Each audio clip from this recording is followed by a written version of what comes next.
Bagaimana kiat mendidik anak agar mudah untuk diarahkan kepada kebaikan, termasuk menyelamatkan ortunya nanti di akhirat. Mendidik anak itu sejak kapan?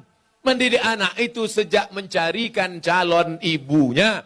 Karena bibit yang baik ditanam di tanah yang subur, akan tumbuhlah bunga-bunga yang cantik dan indah harum semerbak. Tapi kalau bibitnya kau tanam di tanah yang tandus, akan tumbuh pohon kaktus, dilihat tidak indah, dicium tidak harum, durinya menusuk hidung bengkak. Oleh sebab itu maka carilah perempuan yang solehah. Perempuan yang solehah. Bagi yang belum nikah, yang sudah ada kau jaga-jaga aja lah yang sudah ada. Kalau istrimu solehah, dia hamil, dia sambil masak baca ayat Quran. Bismillahirrahmanirrahim. Ar-Rahman. Garamnya garam. Allamal Quran. Jadi anak soleh ya nak. Coba kalau istrimu tak solehah. Dia masak.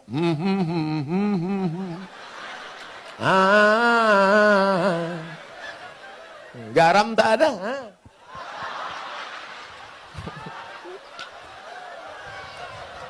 Kuku panjang. Kuku panjang. Di atas black kutek, di bawah black daki. Dimasakkannya kau bakwan. Sebelah kiri pula tuh.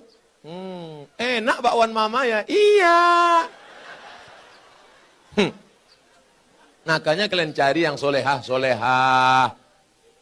Setelah anak lahir, selama mengandungkan itu apa yang dia baca? Dia baca surat Yusuf. Datang ke Kiai, Pak Kiai, gimana supaya anak saya baik? Baca surat Yusuf. Maksud Pak Kiai supaya anaknya nanti imannya kuat seperti Nabi Yusuf diajak berzina oleh Zulaikha tapi nggak mau. Rupanya dia salah sangka. Disangkanya anaknya ganteng macam Nabi Yusuf. Begitu lahir hitam pendek. Marah sama Pak Kiai. Pak Kiai, kenapa anak saya seperti ini? Kenapa enggak seperti Nabi Yusuf? Suaminya mana? Ini suaminya Pak Kiai. Iya sama.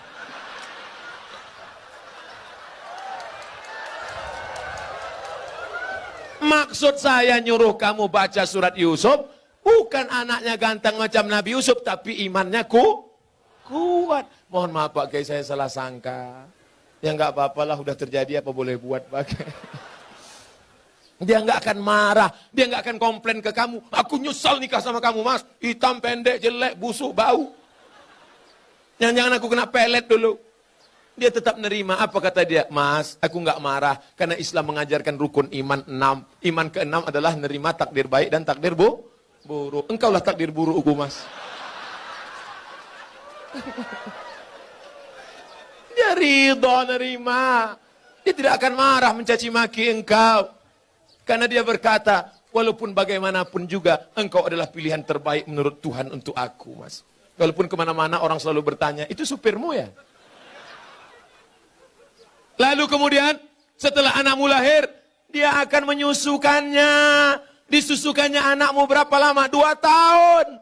Sekarang banyak perempuan tidak mau menyusukan anak 2 tahun. Disusukan anak ke kaleng. Makanya anak pulang sekolah bukan meluk ibunya, meluk kaleng.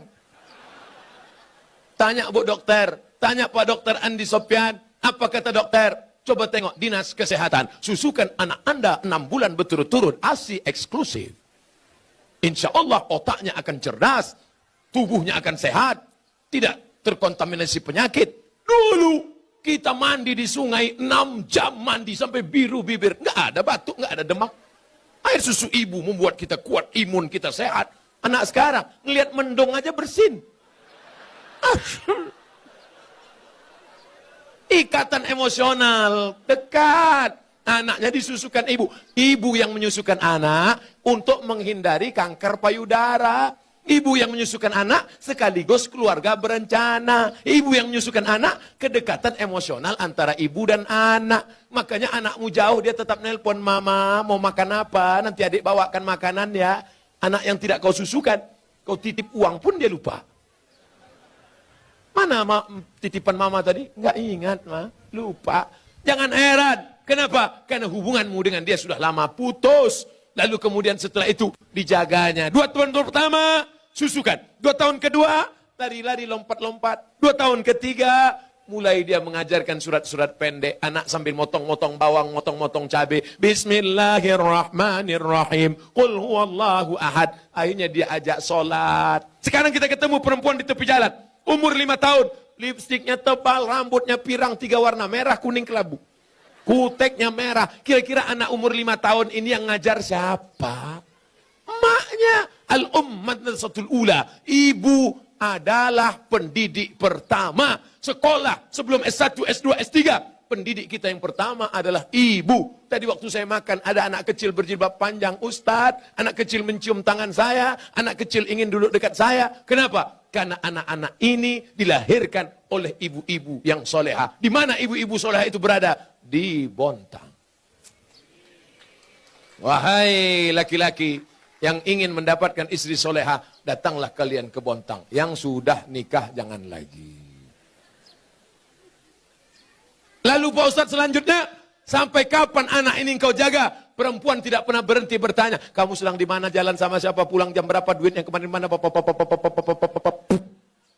ketika perempuan berhenti ngomel, berhenti merepet, berhenti bicara, saat itu kiamat sudah terjadi pada anak-anak kita. Jangan sampai diam saja. Bu, saya bawa anaknya ya, bawalah. Sampai pagi ya Bu, enggak apa-apa. Anaknya hamil Bu, ya enggak apa-apa. Jangan sampai kalian laki-laki harus gagah perkasa, perempuan juga harus menjaga. Pak, saya bawa anaknya sebentar jalan-jalan ke kota. Jangan. Ibu juga harus begitu. Bu, kami bawa. Jangan. Jangan sampai bapak bilang, jangan. Sekali tidak. Tidak. Datang ibu dari belakang. Bawalah. Kita dulu lebih parah daripada itu. Nusa anak-anak kita. Harus kita jaga generasi ini insya Allah. Pertanyaan terakhir. Ustadz, apakah haram? Oh, ini pertanyaan yang tadi, udah tadi. Maka di akhir majelis ini, ada 3 lagi. Masya Allah. 15 menit lagi, 2 jam saya ceramah. Saya tahu dari mana? Melihat jam dan rasa kesemutan kaki. Apa hukum keluar 3 hari bersama jamaah tabligh? Keluar 3 hari jamaah tabligh. Apa hukumnya? Di India, jamaah tabligh itu dari India. Namanya Maulana Ilyas dan Maulana Zakaria Kandahlawi. Di India nggak bisa tabligh akbar begini. Di India nggak bisa tabligh akbar begini. Kalau tabligh akbar begini, datang Amitabh Bachchan, Sanjay Dutt, Hema Malini, Rani Mukherjee. Hafal juga Pak Ustaz. Nggak bisa. Maka ijtihad Maulana Ilyas Zakaria Kandahlawi, mereka datang dari rumah ke rumah. Dakwahnya dari pintu ke pintu, door to door. Assalamualaikum. Waalaikumsalam. Kya hal hai? Tike kuch kota hai. Kya hal hai artinya apa kabar? Tike artinya kabar baik. Kuch kota hai judul film. Saya pun nggak tahu apa itu. Acha. Saya paling bingung ngomong sama orang India. Antara iya dengan tidak, goyang kepalanya sama. Saya tanya, kya hai tike? Saya tinggal di hotel kamar berapa? Acha. Lantai 3 apa 4? Acha. Maka ini datang dari India, mereka ulama-ulama ahli hadis. Siapa yang kaya, punya duit banyak, kerja tidak mengikat, 3 hari datang ngajak ke pintu. Assalamualaikum, waalaikumsalam. Ayo ke masjid ya, ayo datang pengajian ya. Mereka inilah yang berdakwah di jalan Allah. Abdul Somad ceramah ke Bontang. Kenapa? Karena diundang Pemko. Abdul Somad ceramah ke Bontang. Kenapa? Karena diundang Bada LNG atau LNG Bada. Tapi mereka yang datang rumah ke rumah, ada yang undang mereka? Tidak ada. Ada proposal untuk mereka? Tidak ada. Mereka datang lillahi ta'ala. Ini jamaah tabligh aliran sesat, Pak Ustaz. Kenapa sesat? Karena mereka berjenggot. Nabi Muhammad berjenggot. Karena mereka bersorban. Nabi Muhammad bersorban.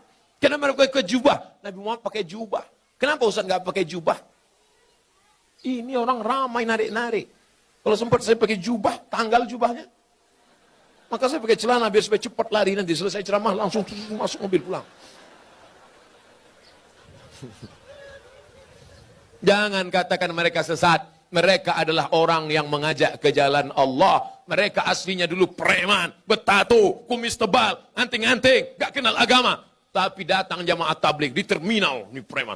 Datang, tato besar, gambar ular kobra.